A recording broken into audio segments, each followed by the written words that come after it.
belajar benda yang betul lah. Biasanya kita buat kat session, aku rasa betul dah aku buat ni kan. Rupanya ada yang sebenarnya mungkin terlepas ataupun tengok kat dalam kondisi dia lah. Kalau contoh dia kondisi dia tu macam dah teruk, boleh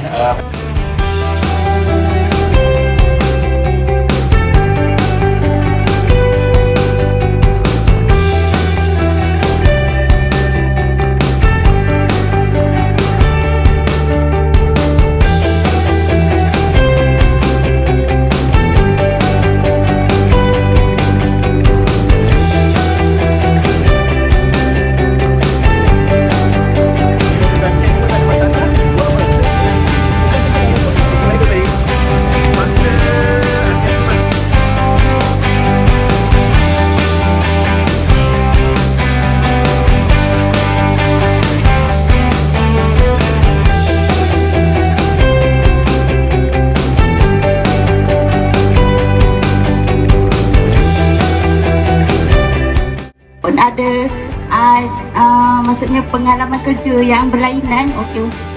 Saya tak pernah tahu pun macam mana cara turunkan minyak, dan saya tahu isi minyak ada sebelum ni. Di 06